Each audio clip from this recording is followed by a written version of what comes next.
chants que nous portons, Père, donne gloire. Esprit de Dieu.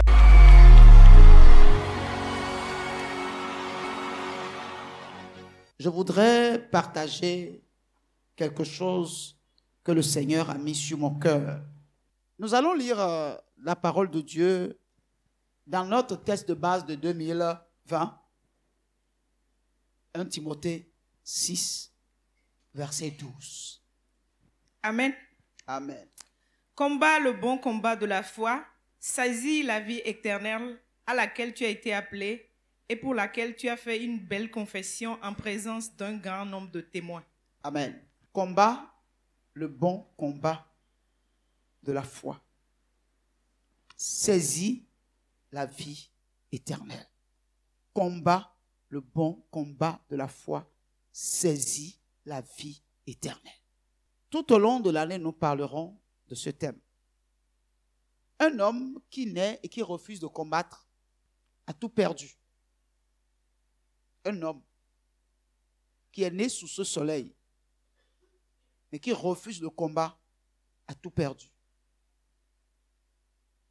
Je ne connais aucun domaine de la vie de l'homme où il n'y a pas de combat. Aucun domaine de la vie de l'homme où il n'y a pas de combat. Si vous refusez de combattre, c'est que vous avez perdu. Et je suis convaincu que même si vous refusez de combattre, vous combattez déjà sans le savoir.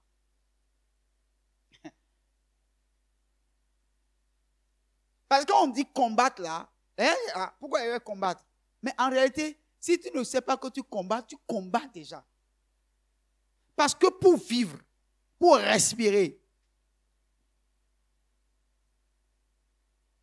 c'est un combat. Donc si tu ne combattais pas, ou si tu n'es pas en train de combattre, tu ne seras pas là ce matin.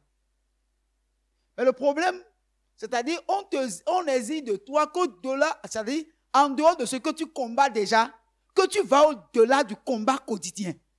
Que tu vas au-delà du combat quotidien. Gloire à Dieu. Alors, bien aimé, pourquoi dois-je combattre le bon combat? C'est le thème. Pourquoi dois-je combattre le bon combat? En réalité, le bon combat, c'est ce combat-là qui te donne le privilège de ne pas permettre à aucune situation de la vie de te prendre la vie éternelle que Jésus t'a donnée. Alléluia. Le bon combat, c'est le combat qui t'amène à lutter farouchement pour que rien ne t'arrache la vie éternelle. Parce qu'on lui a dit, saisis la vie éternelle. Combat le bon combat de la foi et saisis la vie éternelle.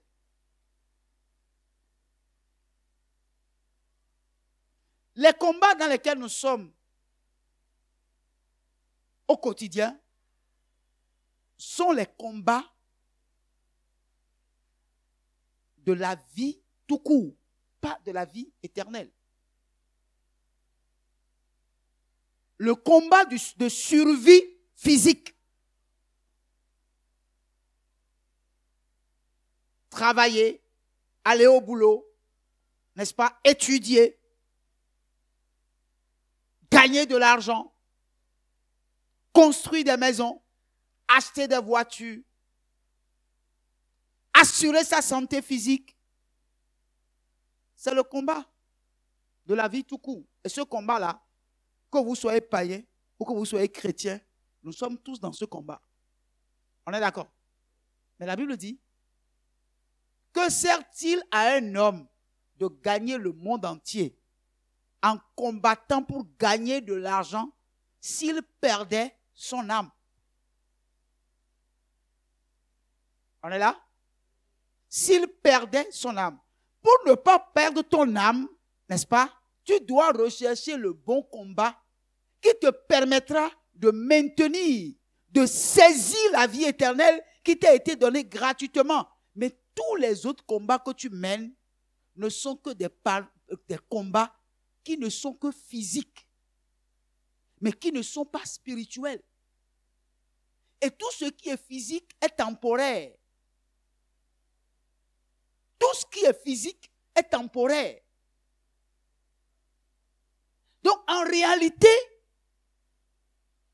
nous n'avons pas le temps pour la vie éternelle parce que nous avons mis la priorité sur le physique et nous avons relégué à l'arrière-plan le spirituel. Évidemment, un de ces jours, nous allons décrire sur les 24 heures que nous avons le temps que nous consacrons à ce qui est essentiel, à la vie éternelle. Nous allons faire un calcul ici et vous allez voir que quand on prend le temps que chacun de nous prend pour s'accentuer sur le physique, sur la vie tout court, est 1000 fois au-delà du temps que nous accordons à l'essentiel. Nous allons nous amuser pour calculer, vous allez voir. Que, en réalité, la vie éternelle, là, nous préoccupe très peu. Ou je vais vous demander à chacun de vous, quand vous irez à la maison, amusez-vous à calculer le temps, les 24 heures là. N'est-ce pas? Calculez tout ce que chacun de vous fait pendant 24 heures. Et vous concernant, vous physiquement, et calculez le nombre de temps que vous donnez à ce qui est essentiel, la vie éternelle. Et vous constaterez qu'en réalité, quand nous disons que nous servons le Seigneur, nous ne servons pas le Seigneur. Saisir la vie éternelle là est le bon combat. Donc le combat que nous menons au quotidien concernant nous-mêmes là est un combat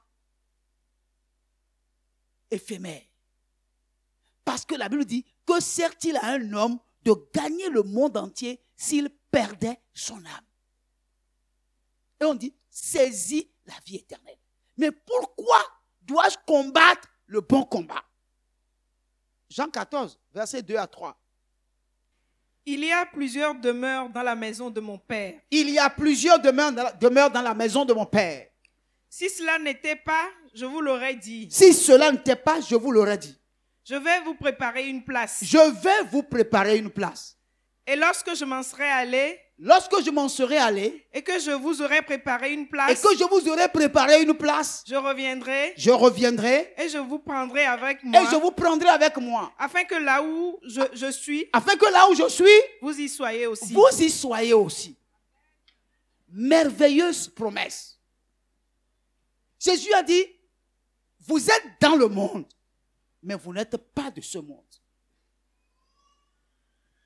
C'est vrai ou c'est faux?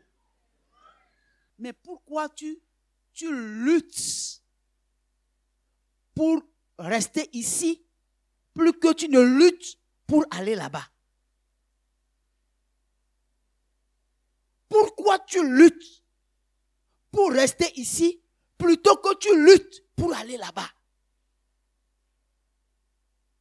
Si tant est que tu crois que tu es dans le monde et tu n'es pas du monde, pourquoi combats-tu dans le monde comme si tu es du monde?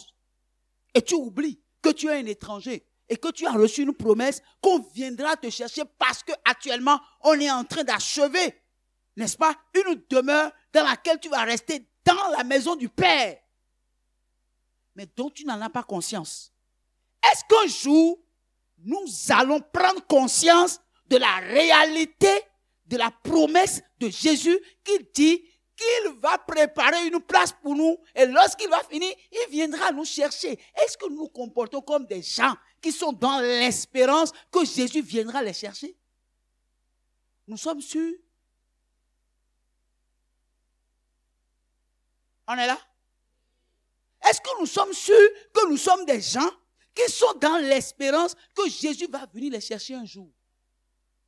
Vous croyez que nous sommes, quand nous nous regardons nous-mêmes et que nous regardons nos comportements, le temps que nous passons pour les choses éphémères, est-ce que nous croyons que nous sommes des gens qui sont dans l'espérance que ce que Jésus a dit là est vrai?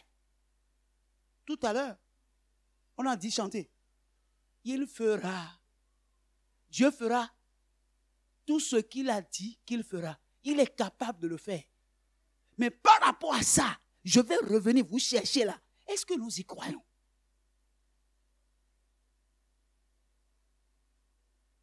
Nous y croyons? Vraiment, nous y croyons? Est-ce que nous croyons vraiment que Jésus va venir nous chercher? Est-ce que nous croyons vraiment qu'actuellement là, il est en train de préparer la demeure de chacun de nous dans la maison de son Père et qu'il va revenir nous chercher? Est-ce qu'en toute sincérité, est-ce que nous y croyons? Chacun doit donner la réponse à lui-même. Moi, je n'ai pas besoin que vous me dites oui ou non. Mais chacun dans son cœur doit trouver la réponse.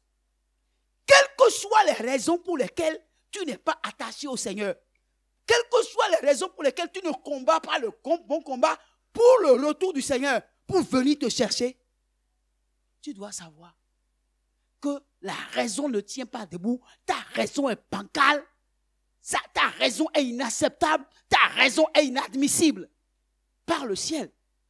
Quand vous me dites, non pasteur, toi-même tu sais c'est le temps. Frère, personne ne peut avoir le temps parce que le temps, on l'a écrit au pluriel. Ou bien, c'est ce qui est au pluriel qui prend S à la fin, non? Mais pourtant, on dit le temps. Personne ne peut avoir le temps. Si vous cherchez le temps, ce n'est pas ici sur la terre que vous allez chercher le temps. C'est dans le ciel que vous aurez le temps. Mais sur la terre, vous n'avez pas à avoir le temps. Pour aller dans le ciel et hériter le royaume, la demeure dont on parle, ça veut dire quoi? Tu dois combattre aussi contre le temps. Tu dois combattre contre le temps parce que le temps est contre toi. Ou bien, on ne dit pas ça? Que le temps est contre nous. Jésus a dit, il est temps que je fasse pendant qu'il est jour l'œuvre de ce qu'il m'a envoyé. Car la nuit vient où personne ne peut travailler. Est-ce que tu sais ça? Est-ce qu'il va arriver? Tu sais qu'il va arriver un moment où tu ne peux plus t'attacher à Dieu? Est-ce que tu sais qu'il y aura un temps où tu ne peux plus adorer Dieu parce que Dieu même ne voudra plus ton adoration? Est-ce que tu ne sais pas? Est-ce que tu le sais? Qu'un jour Dieu va refuser ton adoration parce qu'il n'aura plus besoin d'adoration, parce que toute adoration sera là-bas dans le ciel. La Bible déclare que les vrais adorateurs que le Père recherche, ce sont ceux qui adorent le Père en esprit et en vérité. Quel est le genre d'adoration que nous apportons au Seigneur? Est-ce que nous croyons vraiment que la parole là de Jean 14, 2 à 3 est une promesse qui est pour nous? Est-ce que nous y croyons vraiment? Si nous y croyons, qu'est-ce que nous en faisons? Mais il le fera. Dieu est capable d'accomplir tout ce qu'il a dit, il le fera. Nous l'avons chanté ce matin. C'est une chanson très inspirée. Nous l'avons chantée. Mais est-ce qu'en chantant, est-ce que nous y croyons? Est-ce que parce que nous pensons seulement aux choses physiques qu'il nous fera? L'or, l'argent, femme, villa, enfant. C'est à ça que nous pensons qu'il fera. Que tout ce qu'il nous a promis là, il est capable de le faire. Nous avons oublié la plus grande promesse. La merveilleuse promesse qu'il reviendra nous chercher, nous l'avons oubliée. Pourquoi nous sommes tellement focalisés sur le bien matériel? Pourquoi nous sommes si focalisés sur le bien physique? Et nous oublions l'essentiel, la vie éternelle. Saisis la vie éternelle pour laquelle tu as fait une belle confession devant un grand nombre de témoins. Combien de personnes ne savent pas que toi tu es chrétien? Combien de personnes dans ta famille ne savent pas que toi tu as donné ta vie à Jésus? Mais ce sont des témoins. Ce sont des témoins que Dieu a placés autour de toi pour t'observer, pour te regarder. Ne serait-ce simplement à cause des témoins qui t'environnent, tu dois combattre pour maintenir ton standard spirituel. Mais tu trouves toujours des excuses. Toujours des excuses. Toujours des excuses. Nous sommes encore dans une nouvelle année, tu vas trouver encore toujours des excuses. Des excuses pour ne pas faire ce qu'il faut faire. Toujours des excuses. Mais je te dis, tu seras inexcusable devant le trône de Dieu. C'est trop facile de trouver des excuses. N'est-ce pas? C'est facile. Adam va dire à Dieu, écoute, si j'ai mangé le fruit, mais ce n'est pas moi. Quand j'étais seul ici, est-ce que j'ai mangé? C'est parce que quand tu as décidé de me donner une femme, c'est la femme que tu m'as donnée là. C'est elle qui m'a donné à manger. Ça, c'est une excuse, ça. Mais pourtant, quand Dieu a fait dire, oh, voici cette fois-ci. Dieu se tourne vers la femme pour dire, mais pourquoi tu mangeais? Il dit, oh, c'est pas moi, c'est le serpent qui m'a séduit et j'en ai mangé. Mais la responsabilité, personne ne veut assumer sa responsabilité. Quand vous présentez des excuses pour les choses qui sont essentielles, c'est parce que vous savez que vous ne voulez pas être responsable de vos actes. Les excuses, c'est quand vous présentez des excuses, c'est lorsque vous ne voulez pas prendre, n'est-ce pas, en charge votre responsabilité. C'est une fuite en avant lorsque vous vous excusez, lorsque ce que vous devez faire, vous ne l'avez pas fait. Oh, pasteur, tu sais que le train est trop dur maintenant. Frère, le temps est dur pour tout le monde. Je ne connais pas quelqu'un. Pour que le temps, même les fourmis ont le temps difficile. Parce que pour qu'ils trouvent à manger, il faut que les miettes tombent. Vrai ou faux? Il faut que les miettes tombent. Si les miettes ne tombent pas, il ne peut pas manger. Si toi, tu n'as pas mangé, les fourmis ne peuvent pas manger. Mais Dieu a besoin de donner à manger aux fourmis. Mais nous avons tellement des excuses pour ne pas servir le Seigneur, pour ne pas adorer le Seigneur, pour ne pas rechercher l'essentiel. Les excuses fusent de partout. Celle qui hier, qui disait, Seigneur, donne-moi un mari. Dès que le mari arrive, son adoration diminue. Gloire à Dieu. Oh Seigneur, donne-moi un enfant. Lorsque l'enfant arrive, ça là, c'est pata même, c'est fini. Beaucoup de sœurs sont reculées de l'œuvre de Dieu, ont quitté l'adoration, leur attachement au Seigneur a diminué, a disparu même parce qu'elles se sont mariées, parce qu'elles ont eu des enfants. Si ce que Dieu nous donne doit être encore une occasion de chute pour nous, pourquoi Dieu va nous donner? Si avoir des enfants doit nous éloigner du Seigneur, pourquoi le Seigneur va nous donner des enfants? Vous croyez parce que vous êtes marié, vous irez au ciel? Parce que vous êtes avec des enfants, vous irez au ciel? Non, ce n'est pas ça. Je suis désolé de vous dire ça.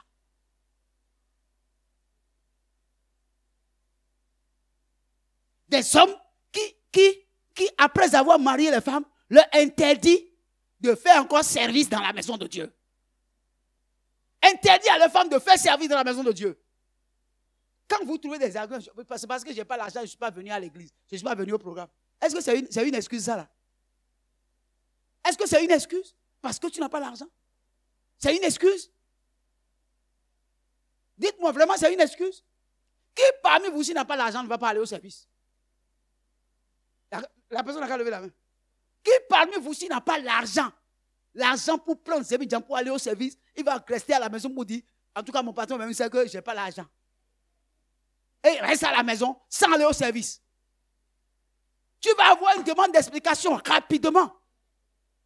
Ah, donc, vous pensez que Dieu n'a pas de demande d'explication à vous donner? Dieu ne peut pas vous demander pourquoi vous n'êtes pas venu. Donc, c'est pour Dieu là qu'on trouve des excuses. Vous voyez qu'en réalité, nous croyons que nous connaissons Dieu, mais en réalité, nous voulons faire commerce avec Dieu. Dieu n'est pas un commerçant. Même dans le commerce, votre fidélité est importante. Faire les affaires, ce n'est pas facile. Mais vous croyez que c'est adorer Dieu qui est facile. Et nous trouvons des excuses. Non, frère, il n'y a pas d'excuses à faire devant Dieu. Paul va dire, ils sont inexcusables. Ils sont inexcusables. Allez lire ça dans Romains chapitre 1. Ils sont inexcusables. Il y a des choses pour lesquelles Dieu ne peut pas nous excuser.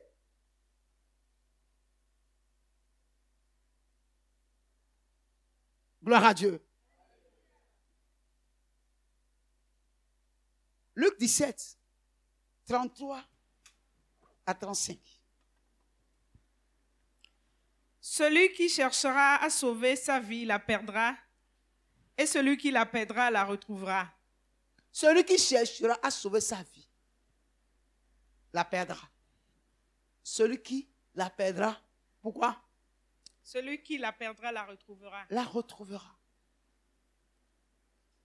Des fois, nous pensons que si nous penchons beaucoup plus sur nos activités et que nous négligeons le côté de Dieu, c'est en ce moment-là que les choses vont aller bien pour nous. Je dis non, frère. Celui qui aime sa femme plus que moi n'est pas digne de moi. Celui qui aime son père plus que moi n'est pas digne de moi. Celui qui aimera ses affaires, son travail plus que moi, n'est pas digne de moi. Je ne dis pas d'être paresseux, je ne dis pas de ne pas travailler. Mais autant tu te bats pour ton travail, autant tu dois te battre pour le royaume. Autant tu dois te battre pour le royaume. Il faut que tu cesses de reléguer à l'arrière-plan le royaume de Dieu. La vie éternelle, il faut que tu cesses de reléguer ça à l'arrière-plan. Parce que là-bas, la vie éternelle, là, on ne meurt pas. La vie éternelle, là, on ne meurt pas. On ne disparaît plus. Et la Bible dit que il reviendra sur terre avec nous pour que nous règnions avec lui sur cette terre. On appelle ça le règne de Dieu, le millénium. Il y a quelque chose dans le millénium qui nous attend. Nous ne serons pas des autorités élues, non, mais établies par Dieu, parce que nous serons avec lui. Nous régnerons avec lui. Alors, frère, quel règne tu cherches dans ce monde-là que tu crois que ce Dieu va te donner? Quel règne tu cherches dans ce monde que tu penses que ce monde-là peut te donner? Quand Dieu te dit que tu vas régner avec lui dans le millénium sur la terre, quel règne tu veux encore sur la terre? Qu'est-ce que tu veux prouver à quelqu'un au point que tu négliges la vie éternelle à laquelle tu as été appelé? Tu oublies que tu dois combattre pour saisir la vie éternelle.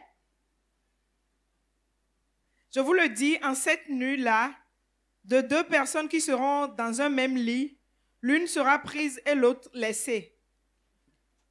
De deux femmes qui moudront ensemble, l'un sera prise et l'autre laissée. Jésus est clair. Dans l'enlèvement, là, il n'y aura pas de faveur. Dans l'enlèvement, pour l'enlèvement, il n'y aura pas de faveur. Ici, il faut comprendre que il s'agit de toi et de moi. Gloire à Dieu. De deux personnes qui seront dans un même lit. De deux personnes qui seront dans un même boulot. Quand le jour va arriver où je vais chercher les miens, je peux prendre un et laisser un. Ça veut dire que dans cette affaire, il n'y a pas de faveur que Dieu nous accorde. Ce qu'il a dit, il est capable de le faire, non?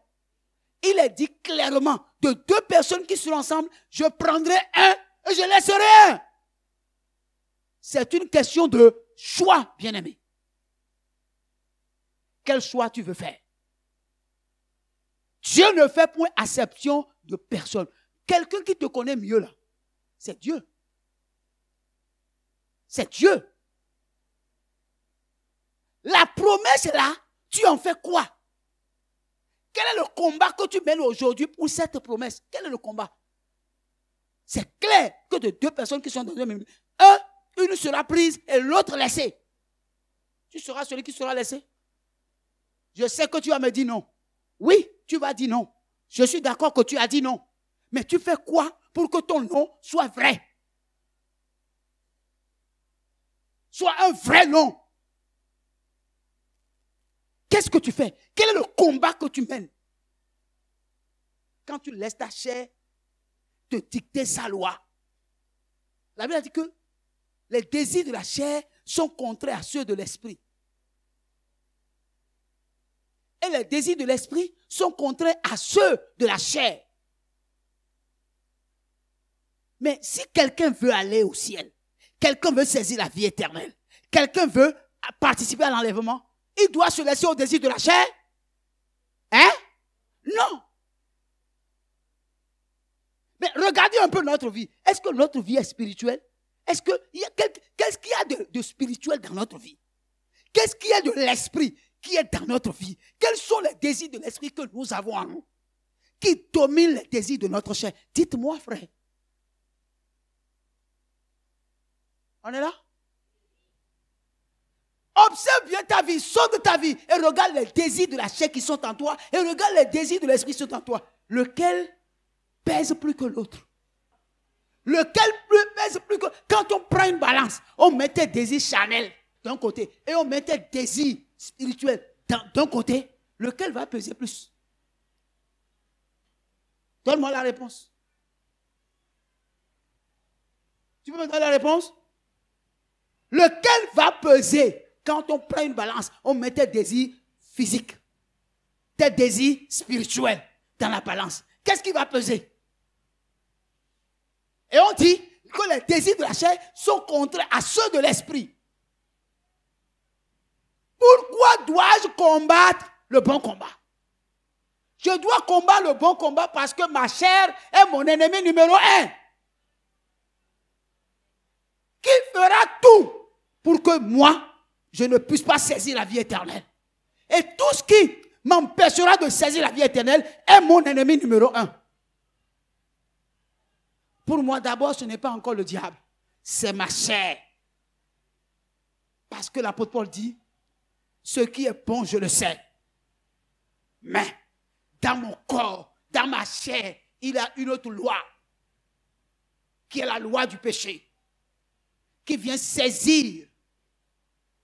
Quand j'écoute la parole sur mon homme intérieur, je dis ça c'est bon, ça c'est la parole de Dieu, c'est bon ça. Mais quand je me lève pour faire ce que la parole de Dieu a dit, mon corps me dit non, tu ne feras pas.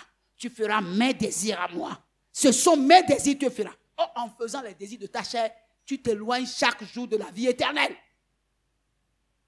Tu t'éloignes chaque jour de la vie éternelle. Frère, que fais-tu de la vie éternelle? La chose la plus importante que l'or et l'argent ne peuvent acheter. Qu'est-ce que tu fais de la vie éternelle? Frère, je veux que tu prennes ce message comme un message de bon départ. Un message de bon départ. Tu dois faire un choix, frère. Là où tu es, ma soeur, tu dois faire un choix. Aujourd'hui, c'est le jour du salut. Si vous entendez sa voix, n'endurcissez pas votre cœur. Nous n'aurons pas de raison. Ézéchiel 33. Versets 7 à 9. Écoutez ce que Ézéchiel dit. Et toi, fils de l'homme. Et toi, fils de l'homme, c'est à toi et à moi que la parole s'adresse. Et toi, fils de l'homme. Je t'ai établi comme sentinelle sur la maison d'Israël. Je t'ai établi sentinelle sur comme la maison sentinelle sur la maison d'Israël. Quel est le rôle du sentinelle? Le rôle du sentinelle, c'est de veiller. C'est de veiller. Pour que l'ennemi ne vienne pas surprendre. Je t'ai établi comme sentinelle sur Israël. Je te dis que pour d'abord, le premier Israël, c'est ton corps, c'est toi-même. Tu es là? Tu es ta propre sentinelle. Tu es ta propre sentinelle. Je t'ai établi comme sentinelle. Tu es ta propre sentinelle. Tu dois voir le danger venir. Tu dois voir le jardin. Un chrétien qui ne veille pas sur lui-même là, c'est un chrétien qui est en danger. Tu dois veiller sur toi-même, toi-même. Quand je suis une jeune fille et un homme dit qu'il m'aime, c'est bon, n'est-ce pas? Mais quand un homme dit qu'il m'aime et il me demande de coucher avec lui, il ne m'aime pas. Pourquoi? Il ne faut pas confondre l'amour et le sexe. Le sexe, ce n'est pas l'amour. L'amour, ce n'est pas le sexe. Et le sexe, c'est seulement lorsque tu es marié à moi que tu peux toucher à mon sexe. D'accord? Donc, quand tu me dis que tu m'aimes, et tu dis que de venir, on va faire amour. On ne fait pas amour. Est-ce que l'amour se fait? Non.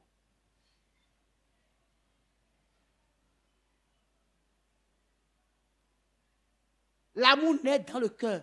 Ça ne se fait pas. Donc quand je suis une jeune fille, ou ce soit célibataire, et que quelqu'un dit qu'il m'aime,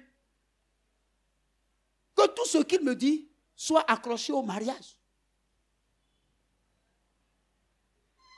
Tant que nous n'allons pas nous tenir devant l'assemblée pour que on nous donne la bénédiction nuptiale, tant que je ne vais pas me retrouver devant le monsieur le maire pour qu'on nous déclare mari et femme, tant que je ne vais pas le voir dans ma maison pour venir faire la dot, il n'y a pas de sexe. Tu sais pourquoi? Parce que Dieu a dit que les fornicateurs iront en enfer. Et je ne veux pas aller en enfer. Au nom de l'amour, je ne ferai aucune relation sexuelle avec quelqu'un, à moins que la personne me marie. L'homme qui va voir ma nudité, c'est celui-là qui va me marier. Sinon, aucun homme ne peut voir ma nudité avant le mariage. Il peut avoir l'argent. Il peut être beau comme il veut. Elle peut être belle comme elle veut. Mais, pour ce qui concerne mon sexe là, c'est au mariage. Tant qu'il n'y a pas mariage, il n'y a pas. Donc, pour faire ça là, c'est que tu es la sentinelle de ta propre vie. D'accord? Tu es la sentinelle de ta propre vie. Parce que pourquoi? Une relation sexuelle peut t'amener une grossesse indésirable. Si tu as un désir de devenir docteur demain, c'est que ton étude est hypothéquée. D'accord? Pour un plaisir de 5 minutes ou de 10 minutes, tu vas perdre ton avenir. Est-ce que tu es sûr que l'homme là, qui va coucher avec toi, va te marier? La plupart des femmes, l'homme qui les a connues pour la première fois ne les a pas mariées. Hein? Il y a des femmes ici, elles peuvent témoigner. L'homme qui t'a connu pour la première fois là, ne va pas te marier. C'est des cas rares. Très rares. Et vous savez pourquoi?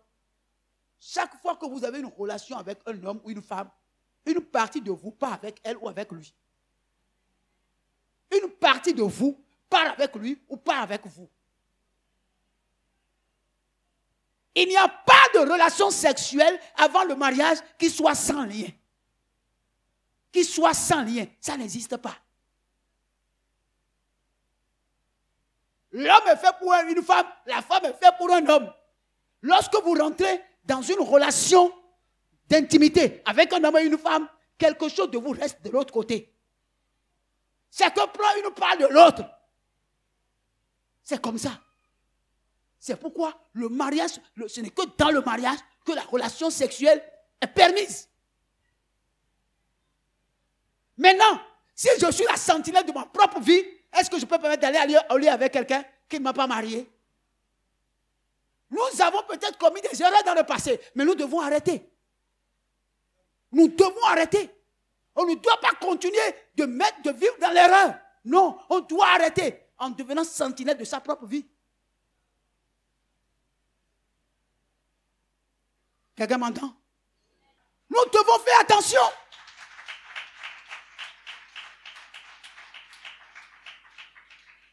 Nous devons faire attention. Et ne pas vivre une vie de désordre. Parce que ça nous suit. Ça peut détruire notre avenir. Tu peux contracter les IST. Tu peux contracter les IST. Et ça peut créer la stérilité dans ta vie. Et tu n'auras jamais d'enfant. Et puis tu pries, Seigneur, je lis l'esprit de stérilité. Frère, c'est pas démon. C'est IST. C'est IST. Gloire à Dieu. Ça a été transmis dans ton corps lorsque tu as eu des relations avec cet homme ou avec cette femme. C'est ça qui fait aujourd'hui que tu n'as pas d'enfant. Et puis après tu vas dire que non, le pasteur a prié jusqu'à Dieu n'a pas exaucé le pasteur. Non, c'est la conséquence des IST. Il faut laisser les démons là où ils sont. Toutes les stérilités ne viennent pas du fait que les démons sont à la base. Il y a les maladies sexuellement transmissibles qui sont à la base de certaines stérilités. Gloire à Dieu. Gloire à Dieu. Il y a des gens, ils cherchent à dévierger les jeunes filles vierges. Pourquoi? Parce qu'ils ont appris que quand on devient une femme, on reçoit la puissance. Quelqu'un viendra vers toi pour te proposer de l'argent, pour te dire qu'il t'aime. Mais en réalité, ce qu'il cherche, il veut. Il cherche la puissance. Et il pense que c'est chez toi, c'est quand il va détruire, il va déchirer l'hymen là qui est là. C'est ça là qui va lui donner la puissance. Gloire à Dieu. On est là? Vous êtes avec moi? Pourquoi dois-je combattre le bon combat? Pour que demain ne soit pas hypothéqué. Pour que mon avenir pour le ciel ne soit pas hypothéqué. Je ne permettrai pas. Je suis la sentinelle de ma propre vie. Il n'y a pas d'excuse, frère. Il n'y a pas d'excuse. Quand je dis aux méchants, voilà, quand je dis aux méchants, méchant tu mourras. Méchant tu mourras. Si tu ne parles pas pour détourner le méchant de sa voie, si tu ne parles pas pour détourner le méchant de sa voie, ce méchant mourra dans son iniquité. Ce méchant mourra dans son iniquité. Et je te redemanderai son sang. Et je te redemanderai son sang. Point. Attends là. Je vais te poser une question. La Bible a dit que celui qui a le Fils a la vie. Celui qui n'a pas le Fils n'a pas la vie. On est d'accord? Bon, frère, ta maman n'a pas Jésus. Elle est quoi? Elle a la vie? Bon, tu veux laisser ta maman mourir sans avoir la vie? Vous êtes là? Ton ami n'a pas la vie. N'a pas Jésus. Il n'a pas la vie. La Bible dit que celui qui a le Fils a la vie. Il n'a pas la vie. C'est un païen puissant. Tu ne lui as pas prêché de Jésus. Et Dieu t'a averti pour te dire, le méchant mourra s'il ne connaît pas Jésus.